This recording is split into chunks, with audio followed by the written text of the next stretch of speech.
Hidalgo TV entrevista Ocimar Bolicem, administrador, o terceiro presidente do Paraná Clube. Tudo bem, Ocimar? Olá, Hidalgo, tudo bem? Graças a Deus, tudo certo. Vamos aqui trocar um pouquinho de ideia sobre o nosso futebol. Vamos lá. Criado em dezembro de 1989, em razão da fusão entre Colorado e Pinheiros, com um estatuto que se destacava com a alternância dos 4 primeiros presidentes, sendo o primeiro do Pinheiros, depois o Colorado e sucessivamente. O que você achou dessa fusão de 1989?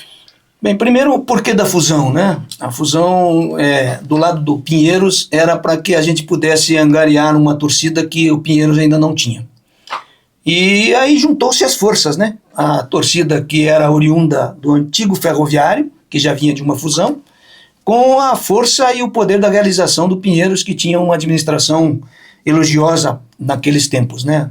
Um clube social que tinha o seu futebol apenas como seu departamento. Então, a fusão era para dar muito certo, né? Quando você entrou no Pinheiros, entrou muito jovem, você já foi com o objetivo de tentar aumentar a torcida do Pinheiros, né? Sim, a minha primeira função foi no departamento de imprensa e publicidade. E ali nós criamos 2 programas, um chamado Pinheirense Sim Senhor, que era ir até as escolas do Boqueirão, já que o estádio tinha sido recém-inaugurado naquela região, para levar material escolar e levar os jogadores para que os alunos das escolas municipais os conhecessem e também levar os alunos para assistir os jogos do Pinheiros, no intuito de que a sua torcida pudesse crescer dessa maneira. Já em 1991, o Paraná Clube ele foi campeão.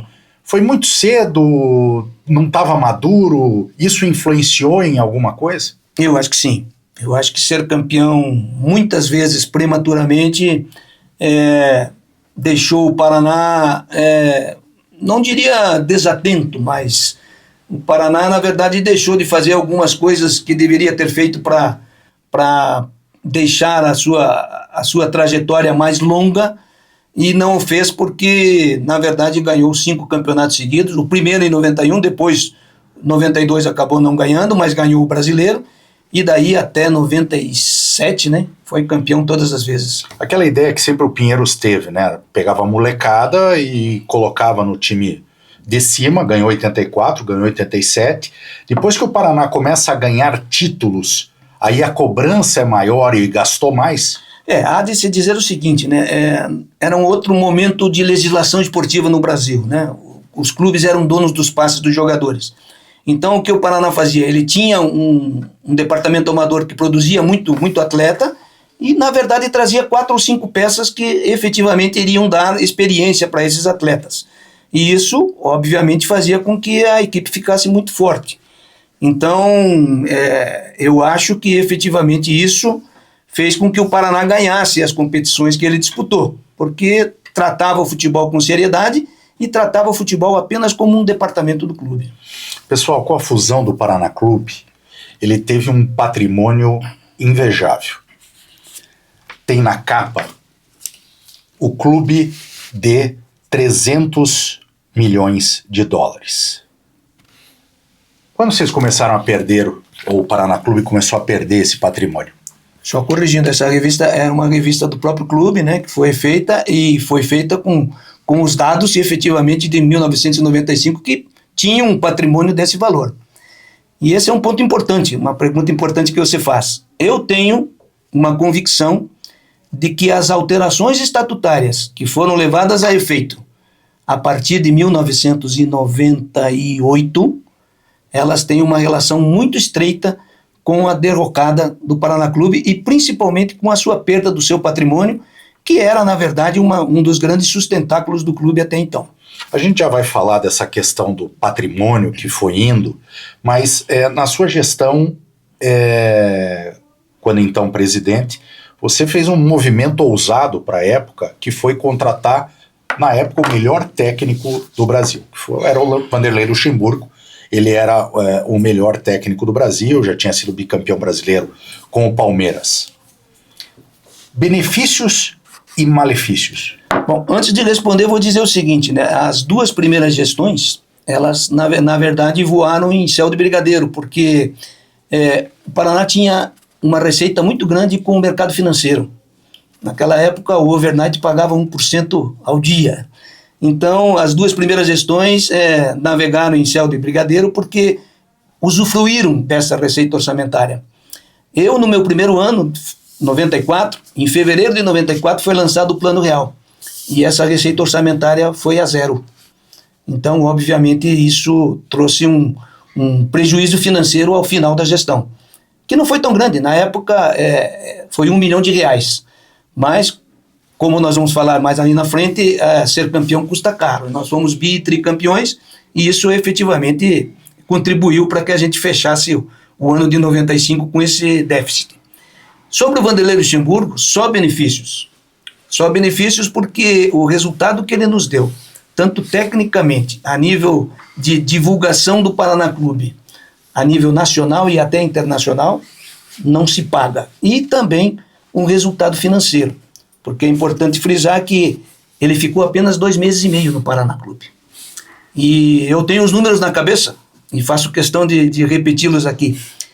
E além de repeti-los, dizer também que ele só foi contratado porque, na época, as disposições estatutárias em vigor foram obedecidas, ou seja, todos os conselhos aprovaram a contratação do Vanderlei com os valores que eu vou colocar agora. Era um contrato de 5 meses, porque o Campeonato Brasileiro naquele ano era só 5 meses. O regulamento era diferente, porque só classificava uma equipe por turno. E o contrato dele era de R$400 mil. Então, para 5 meses, isso equivale a R$80 mil por mês. Mas, pagos da seguinte maneira: R$50 mil de luvas, que foram pagas pelo programa Paraná Campeão, ou seja, não foram extraídos nenhum valor do caixa do clube, e um salário de R$40 mil. E, ao final no 5º mês, tinha um balão de R$150 mil, que era para o mês de dezembro. Como o Palmeiras veio 2 meses e meio depois dele estar aqui, procurar o Vanderlei para voltar à sua equipe, nós tivemos um grande trunfo na negociação. Porque o Palmeiras veio, antes de conversar com o Paraná, desceu no aeroporto e deu uma entrevista para a televisão local, dizendo que estava vindo buscar o treinador Vanderlei Luxemburgo. E aqui um detalhe importante: o Vanderlei não tinha contrato assinado com o Paraná Clube. Era no fio do bigode, porque ele já tinha saído do Flamengo por causa de uma briga com o Romário e, obviamente, não poderia assinar um outro contrato, senão ele não receberia os haveres do Flamengo. Sabedor disso, nós negociamos muito bem a saída do Vanderlei, que naquele momento já estava no 2º turno do Campeonato Brasileiro e nós já não tínhamos também muita chance de ser o campeão do turno para poder almejar alguma coisa no campeonato. Então, na verdade, foi um alívio financeiro. Então, quando o Palmeiras veio, ele quis levar o Vanderlei, e o Vanderlei foi claro em dizer assim: eu só saio se o Paraná Clube me liberar. E aí nós, sabedores da vontade dele, dissemos: não, nós não vamos liberar, a não ser que a gente tenha alguma vantagem. Aí os diretores do Palmeiras saíram da sala, discutiram por 10 minutos e voltaram dizendo que o Vanderlei abriria mão dos 150 mil que teria para receber em dezembro, como também abriria mão de todos os haveres que ele teria do contrato. Mesmo assim, a gente disse: bom, o Vanderlei abriu mão e o Palmeiras não me deu absolutamente nada. Eles voltaram a se reunir fora da sala e voltaram. Nós tínhamos na época o nosso capitão Gil Baiano, era um jogador pertencente ao Palmeiras, ele estava emprestado até dezembro de 95, com um passe fixado em $1 milhão. Aí o Palmeiras voltou desses últimos 10 minutos e disse assim: nós vamos reemprestar de graça o Gil Baiano por mais 6 meses para vocês, e vamos baixar a fixação do passe dele de $1 milhão para $100 mil. Aí nós achamos bom e acabamos fazendo negócio. E ainda... Não pagaram os 150 mil também no final? Não pagamos nada.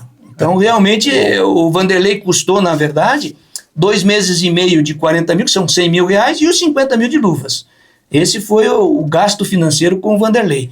E ainda, depois desses 6 meses que o Gil Baiano foi emprestado, nós adquirimos o passe por $100 mil e já na gestão do Hernani ele o Gil Baiano para o Sporting de Portugal por $400 mil. Então, negócio. Financeiramente e tecnicamente, resultado para lá de satisfatório. Vamos voltar a falar um pouco de fusão. Antes da fusão com o Colorado, o Curitiba queria a noiva milionária Pinheiros, Sport Clube. Por que não deu certo? Diz que o Bajarosna, que era o então presidente, foi um pouco prepotente, que não queria colocar o Pinheirinho no símbolo. Como é que foi essa conversa aí? Bom, primeiro que o Pinheiros era a noiva que todo mundo queria casar, né? Porque era um clube com bastante recurso, um clube com um patrimônio invejável e que realmente... E era querido por todos, né? Porque socialmente todo mundo frequentava. Era o segundo time de todo mundo, né? Inclusive a grande maioria dos seus associados eram torcedores das outras equipes. Mas quando o Pinheiros começou a ganhar, ele começou a incomodar, né? Ele foi campeão em 84, depois foi vice-campeão em 85 e 86, 87 foi campeão de novo. Exatamente. Eu tive o prazer de ser o diretor de futebol nessa época. E o que houve foi o seguinte: o Antônio Carlos de Melo Pacheco, que era o presidente do Pinheiros em 88 e 89, ele defendia uma fusão com o Curitiba. Porque, obviamente, e nós temos que admitir, o Curitiba sempre teve a maior torcida do estado. Isso é indiscutível, né? Até hoje pode ser que esteja diferente, mas na época o Curitiba tinha a maior torcida. E era aquilo que eu te disse, um dos objetivos da fusão do lado do Pinheiros era adquirir torcida. Mas eu não tenho muito detalhe sobre isso, porque isso ficou na negociação exclusiva do Pacheco e isso não teve um encaminhamento posterior.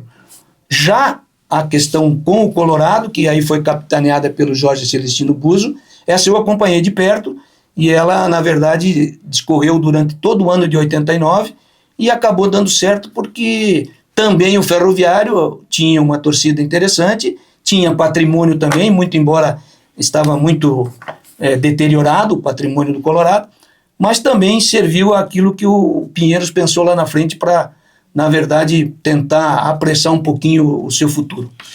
Ainda em fusão, é uma história muito legal essa, porque após o Dr. Mário Celso Petralha assumir o Atlético, em 1995, ele já propõe uma fusão com o Paraná.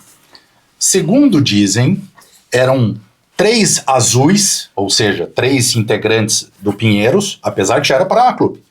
3 vermelhos, 3 integrantes do Colorado e 6 notáveis do Atlético. É verdade? E por que não deu certo? São 2 momentos diferentes. Primeiro, o Atlético participou de uma eleição do Pinheiros. Na eleição de 88, o Atlético fez uma chapa para concorrer à presidência do Pinheiros, e aí não seria fusão, aí seria, na verdade... Apropriação. A apropriação. Né? Isso e vocês estavam atentos a isso. E isso reconhecido pelos próprios atleticanos. Né? Então, obviamente, atentos a isso, os cardeais do Pinheiros na época, né? Inclusive o seu Orestes está, se movimentaram e, obviamente, não deixamos que eles ganhassem aquela eleição, porque trabalhamos exatamente em cima disso, que seria uma apropriação do Atlético em cima do Pinheiros, o que ninguém, obviamente, queria. Já num segundo momento, e aí não em 95, mas em 97, na gestão do Hernani, houve uma tentativa de fazer uma fusão a 3. A3, o Curitiba entraria nessa. Inclusive o Curitiba. Aí aquele papo da camisa mostarda, tudo seriam os 3. Exatamente isso. Eu me lembro de ter participado de uma reunião lá na Inepar, foram representantes do Curitiba, foram representantes do Paraná e representantes do Atlético. Essa conversa houve, os clubes saíram de lá para consultarem os seus conselhos e quem disse não foi o Curitiba. O Curitiba voltou com a resposta de que efetivamente não interessava fazer aquilo.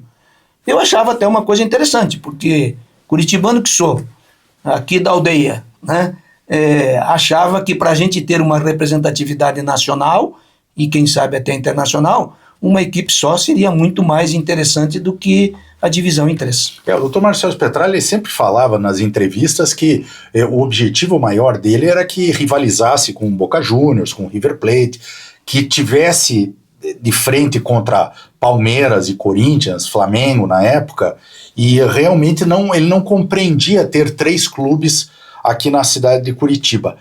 Mas você sentiu que o Paraná deu o Curitiba foi firme em não querer, mas o Paraná deu um espaço para essa conversa? Sim, deu. Deu espaço e só não caminhou porque já com a negativa do Curitiba o assunto se encerrou. E aí, obviamente, também dentro do Paraná tinha pessoas que eram contra essa situação. Vamos lá.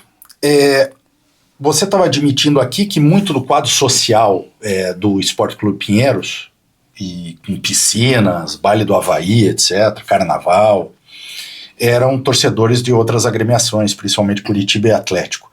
Você acha que houve a perda, é real isso, que houve a perda no número de sócios, porque aqueles sócios atleticanos e coxas brancas, pô, não vou dar dinheiro e todo ano eles estão empilhando o título? Sinceramente, acho que não.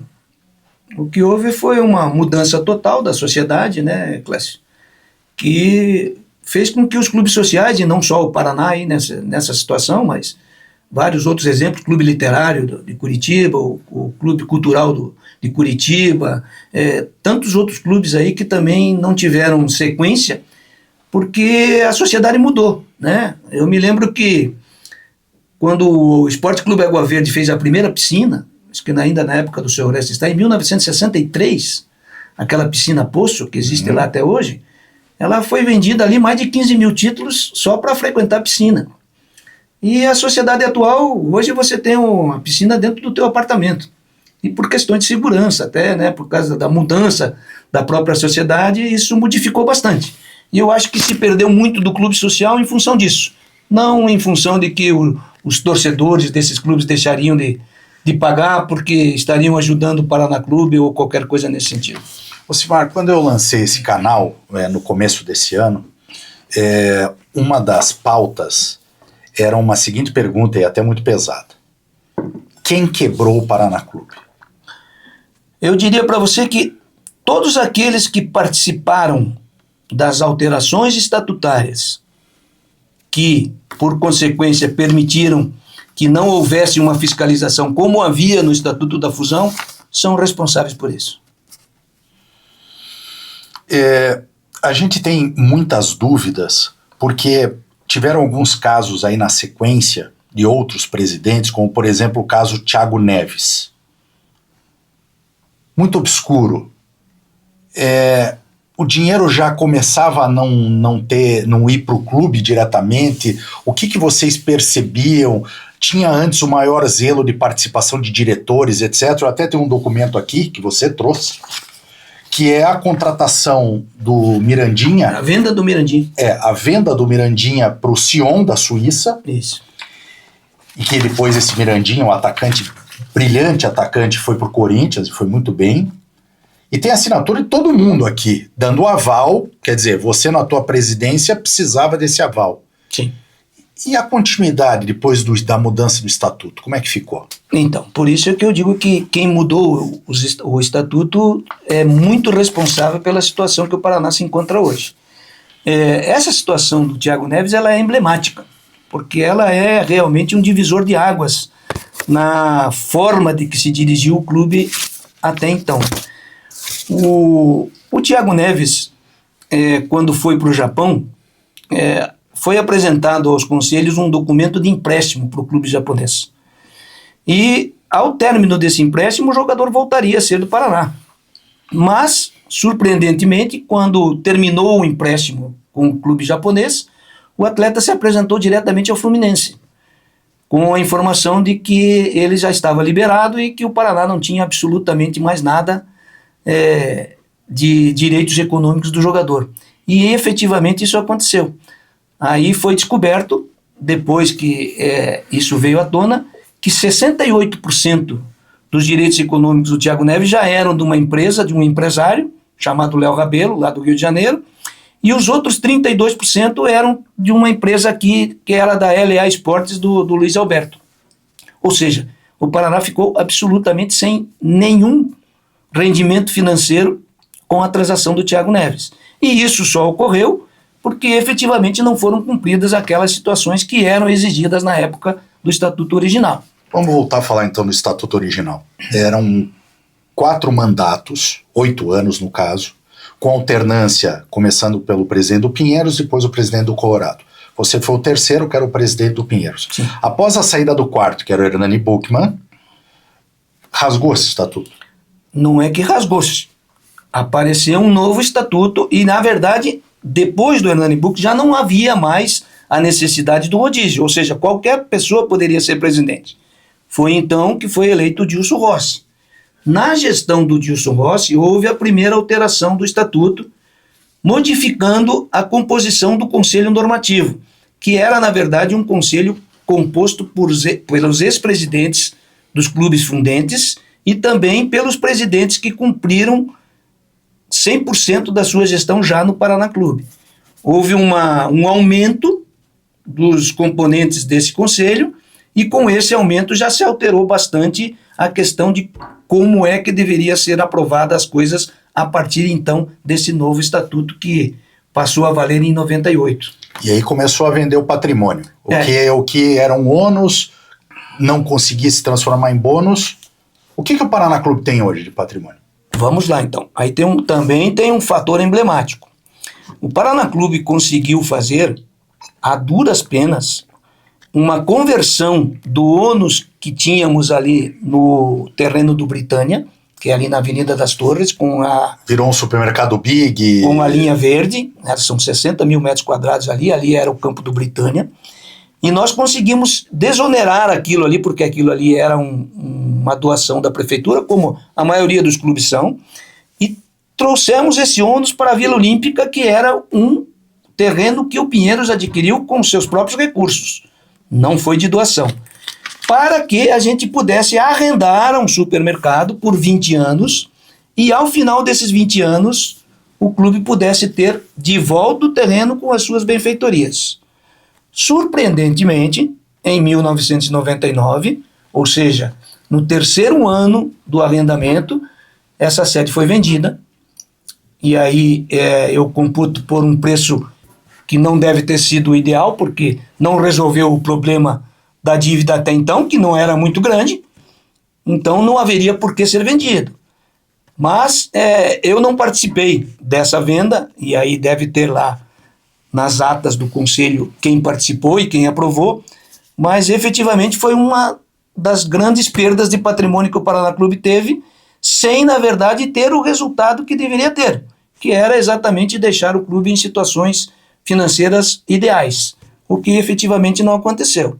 Então, começa por aí, né? Era para ser uma receita extraordinária, uma receita que a gente conseguiu, volto a dizer, a duras penas, para, na verdade, compensar a perda do mercado financeiro, que eu te falei com a implantação do Plano Real, mas que, infelizmente, no terceiro ano foi vendida e o Paraná deixou de ter qualquer tipo de propriedade sobre isso. E aí o Paraná chega e perde também ali aquela sede que era antes do Colorado, ali no Tarumã. Que era do Palestra Itália. Ali já é outra história. Ali já se perdeu para o Banco Central. E aqui eu te devolvo uma pergunta. Qual clube brasileiro perdeu ou pagou alguma dívida com o Banco Central do Brasil? Olha, não preciso nem pestanejar, acho que ninguém. Ninguém, mas eu tenho um detalhe, um ano atrás aí eu vi uma reportagem que o Flamengo teve uma dívida com o Banco Central perdoada de 153 milhões de reais. Então, o que faltou aí? Faltou uma assistência jurídica adequada, gestão política, talvez. Gestão política, principalmente, porque é assim que funciona a coisa, e, na verdade, isso tudo foi originado por uma transferência de um jogador quando foi implantada a lei de lavagem de dinheiro, que foi lei por 96, 97, em virtude de uma transferência do Ricardinho para o Bordeaux. E essa dívida acabou se tornando muito grande, a sede foi a leilão e foi, na verdade, adquirida por alguém, está lá hoje com o mato ultrapassando os muros e o Paraná com uma sede a menos também. O que ficou para o Paraná hoje? Porque, me corrija, ali onde é a Kennedy, onde tem o Parque Social, etc., tem o seu salão de festas, piscinas, etc., foi uma outorga da prefeitura, o município, né? O município ofereceu isso daí. Ou seja, se o Paraná Clube for negociar isso, deveria ter um ok do município, eu imagino, juridicamente, ou também, dentro dos estatutos que existem no país, só poderia ser vendido para outra agremiação social, esportiva.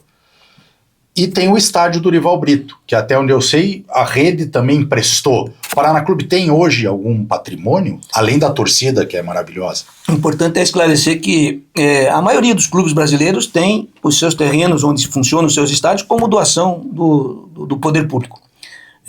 Você está esquecendo uma outra sede, que é a sede campestre, né? De Quatro Barras. De Quatro Barras, que depois se tornou centro de treinamento e que também hoje não é mais do Paraná Clube, porque foi entregue em troca de uns empréstimos de contrato mútuo, que foi dado em garantia a essa sede e acabou, na verdade, o credor ficando com a sede, o que também é um absurdo, porque...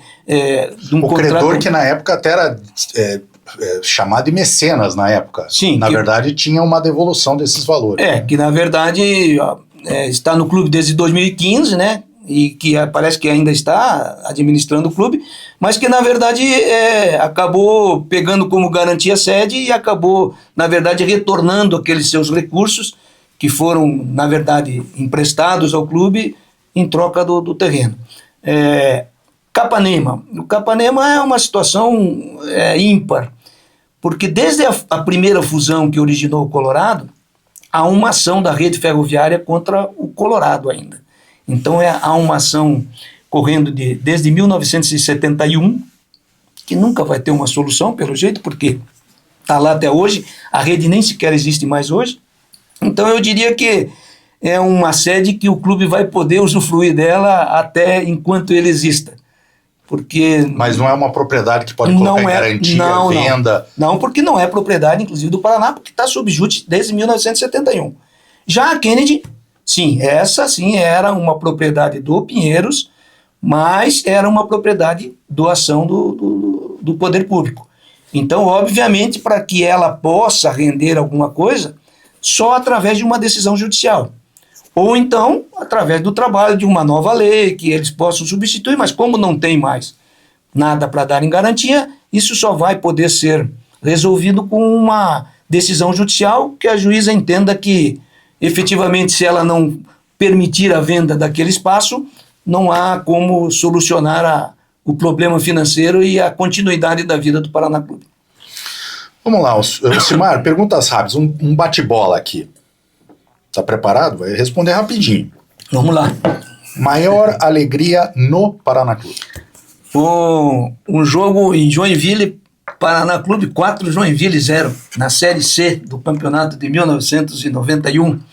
Técnico Sérgio Ramírez.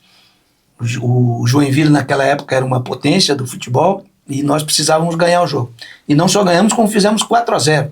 E eu me lembro que nesse dia nós fizemos uma carreata de 27 ônibus. A torcida do Paraná lotou o estádio de Joinville e foi assim o melhor jogo que eu assisti, por isso é a minha maior alegria. E galgou o clube para ir para a Série B. E daí ganhar a Série B em 92. Melhor jogador da história? Para não ser injusto com nenhum, vou eleger o time de 92 como o melhor da história. Maior decepção com o Paraná Clube? Minha maior decepção com o Paraná Clube foi não ter passado das quartas de final para a semifinal da Copa do Brasil de 1995. Nós disputamos com o Corinthians, primeiro jogo aqui em Curitiba 0-0, e o segundo jogo no Pacaembu. Nós começamos o jogo, o Corinthians fez 1-0, teve um jogador expulso lá no primeiro tempo, e aí eu me lembro de ter ido para o intervalo e o Otacílio dá a seguinte declaração: não tem problema o gol que eles fizeram, até porque nós teríamos que fazer naquela época, valia o gol fora, até porque nós precisamos fazer um para a gente empatar, o que nós não podemos é perder jogador, porque eles estão com um a menos e nós vamos fazer o gol.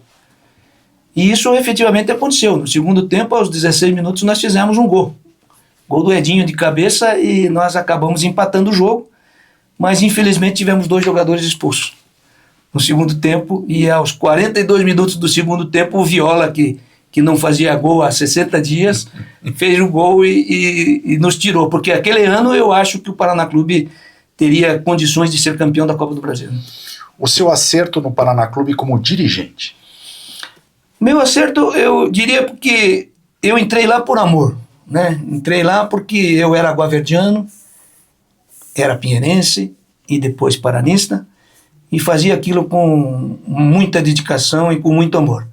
Então, feito isso, eu fiz aquilo que eu gostaria de ter feito. Seu erro como dirigente? Meu erro como dirigente? Você tem que pensar um pouquinho.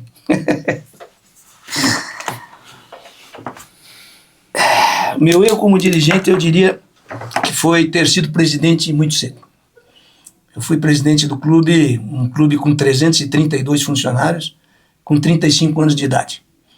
E não aconselho ninguém a ter essa atitude, que as pessoas têm que estar estabilizadas, têm que estar com a vida mais tranquila para poder se dedicar. E futebol, naquela época, como hoje também, exige 100% de dedicação.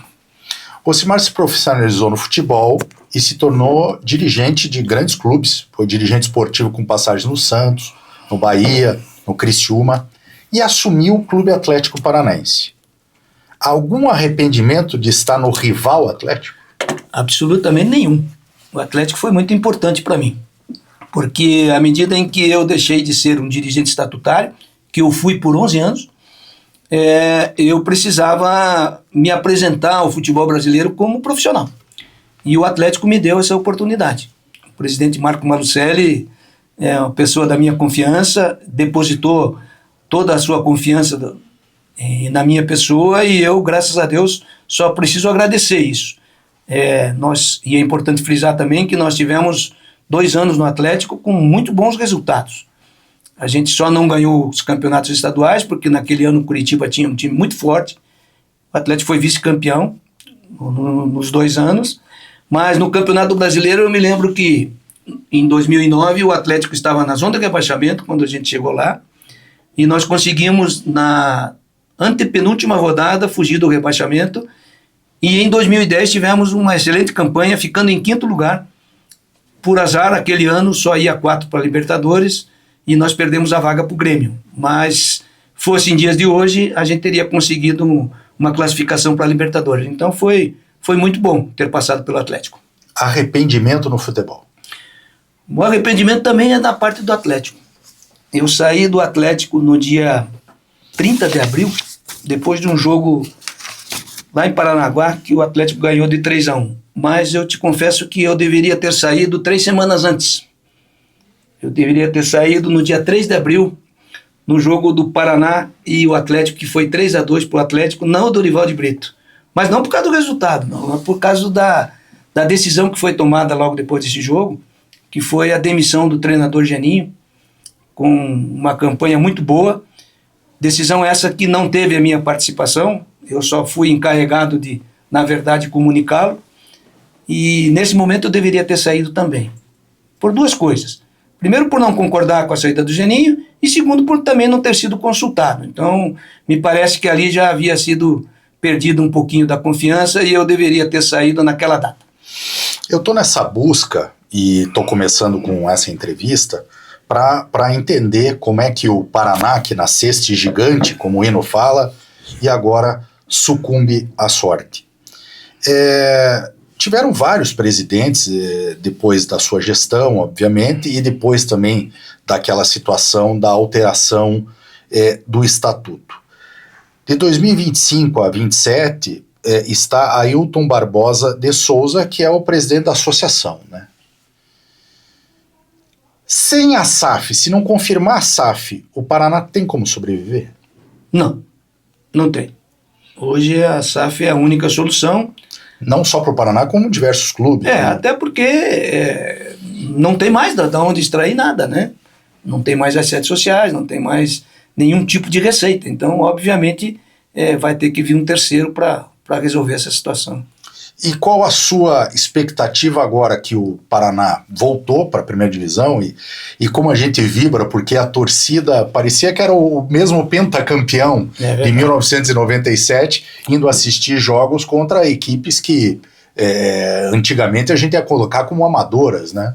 Qual que é a tua expectativa? Volta para a Série A do Paranaense? A expectativa é muito boa, porque eu vejo pelo meu filho, né? Meu filho é de uma outra geração e ele acredita piamente que nós estamos de novo indo para aquele caminho de vitórias que a gente vê lá. Para mim é muito diferente, porque nós vivemos um outro momento e uma outra situação completamente diferente do clube. Mas, como você bem disse, a torcida já demonstrou que está aí, está viva e está a fim de fazer as coisas. E graças a Deus, nesse ano, o Paraná Clube deu o primeiro passo, e é assim que tem que ser, passo a passo. Quer dizer, o passo desse ano foi dado. Agora, resta planejar bem para que no ano que vem o segundo passo, que é classificar bem no estadual para ir para uma primeira competição nacional. Se isso acontecer, a sequência vai fazer com que a gente sonhe que o Paraná possa voltar a ser o que era. Muito obrigado, Ocimar. E da Gol TV entrevistou Ocimar Bolicenho, o terceiro presidente do Paraná Clube. E aí, gostou do conteúdo? Siga a Gol TV nas redes sociais.